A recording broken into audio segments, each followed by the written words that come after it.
Welcome back. School is now out for most Alberta students, and that means parents are faced with the sometimes daunting task of deciding how to spend summer days without spending too much money. Judy, to you first this time. How much say should the kids have in this decision-making process? Well, I think a lot of say. It's their holiday, their break, their downtime.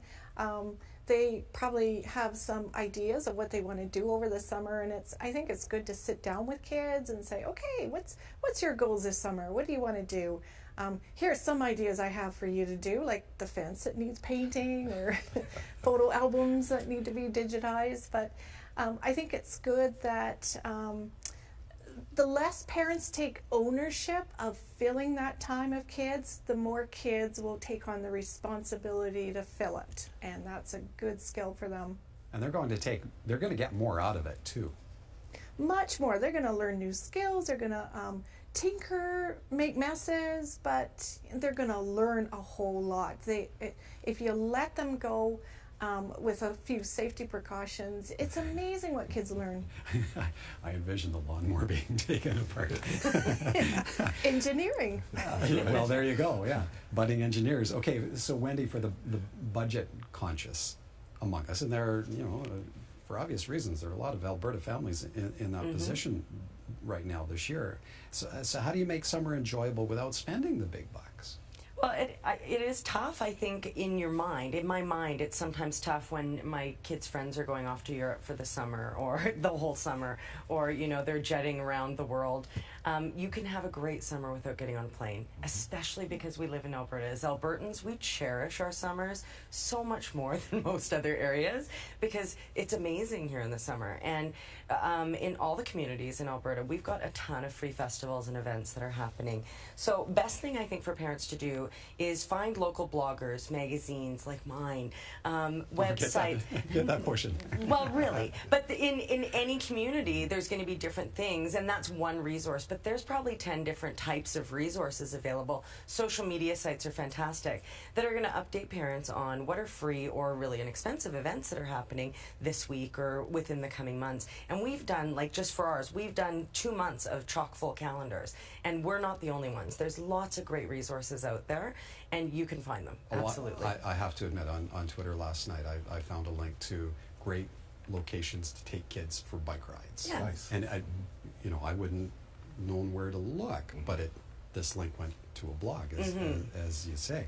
Okay, Gans, and in terms of kids having a memorable experience, how important is it for the parents to actually factor into that equation? Really, really important. So, we set the tone, right? And depending on the age of the kids, but I shouldn't say that, because even teenagers, they need you, even if they don't like you right now, they still need you around. And the memorability of a summer vacation is not the amount of, it's not dependent on the amount of money you spend. It's about your engagement with the family. It's about your physical and emotional presence with your kids. And, agreeing totally with Judy, letting the kids have a lot of say into what sort of things. I mean, as parents, we set the parameters, but a lot of say into what we do, and then we engage with them and do some fun things that they want to do as well as stuff that we want to do. And it can't always be educational, some of it can be, but, it's just fun, just being together. We surprised the kids with a trip to Disneyland a few years ago, right? Packed them up in the car and drove down to Disneyland, and, they had a good time. Long drive. I know, it's a long drive. I like driving. But on the way back, they said, can we one of these times just, stay by the pool and hang out and just be together? It's like, save me a bunch of money. Sure, you should have told me that before. But yeah, so it's really about connection and not so much the destination. And that sticks with you as a parent. Absolutely. Yes. Okay, and bottom line, Judy, you don't have to break the bank for kids to have an awesome summer, do you? No, you don't. The most they want, like Gant said, is time with you. So just taking some time to have a board game more than once a week, or volunteering. And it doesn't have to be a formal volunteer position. Maybe pick a neighbor or a friend who's not doing so well and adopt them for the summer. You don't have to wait till Christmas. And go to movies together, go to parks. We do a lot of picnics in the summer. We just pack a little picnic, leave from work, go explore somewhere 20 minutes outside of Calgary, go for walks, get physical, exercise, have some great talks.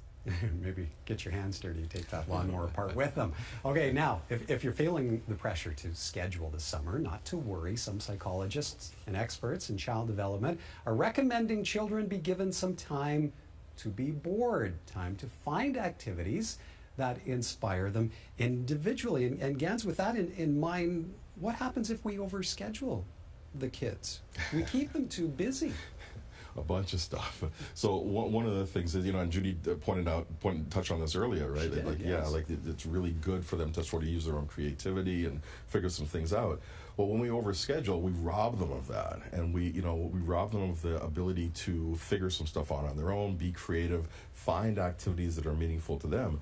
But also, they get into the habit of always being entertained, and so they become reliant on that. It's like, what are we doing today, Mom? What are we doing today, Dad? It's like, what do you guys want to do? So, that's a real handicap that we do with kids if we overschedule them, and then we don't really give them their brain a chance to breathe. Everybody needs some downtime just to let things settle and to kind of concentrate on different things and let some things bubble up to the surface, and everybody needs that. Well, and Judy, what do your homeschooling experiences tell you about dealing with summer boredom? Well, I've homeschooled my kids, and in talking to other homeschoolers too, there's a real perception out there that people think we entertain the kids all day, and we don't. And we establish that very early with the kids, is that you're responsible for your own entertainment, and if you need something, I'll provide it. If you make a mess, clean it up. But and kids, they know how to occupy their time. They learn so much, but we just need to not take on that responsibility. And yeah, there might be a bit of whining the first couple of days when you say, I'm sorry you're bored, but what are you going to do about that? So how much free rein do you give them, Judy? Lots, most of the day. Most of the day they entertain themselves. Yes. Yeah, I just want to add with the boredom comment too, like when we give them free time, we just have to make sure we put some parameters around screens, because if we let them be bored, they will lose themselves. Yeah, they'll lose themselves in that. So that's all I want to say about that. They're self-motivated in that regard. And Wendy, if kids are overscheduled, what does that mean then for us as parents? It makes me crazy, honestly. When they're overscheduled, I'm overscheduled. And trying to plan it too, like I'm the mom that comes into the end of June, sliding into the last few days of school going, I haven't booked any camps. And I do this for a living, telling other people to book their camps. So it does make me crazy, especially because you're ending up as day camps and play dates and everything else that you plan. You have to facilitate that. And when your kids aren't independent enough to be a little bored and find things to do for themselves, you're also packing their lunch probably and coordinating what they're wearing and all those other things. So letting go of the reins and letting them do nothing is kind of a cool thing. Same thing for us. It's so fantastic. Well, and we're coming off of a school year where they've been so jam-packed with activities. So obviously they're at school, but then they're doing stuff after school, right up until supper and sometimes into the evening. And it's just a chance to leave that all behind. And there's so much fun to be had just at home or in your neighborhood or having a backyard camp out with your buddy at home. So to Judy's point, free rein with some parameters and some boundaries, but let them explore a little bit. Let them have some fun. Absolutely. More is not always more. Get out and enjoy that summer. Folks, great fun as always. Appreciate your input tonight.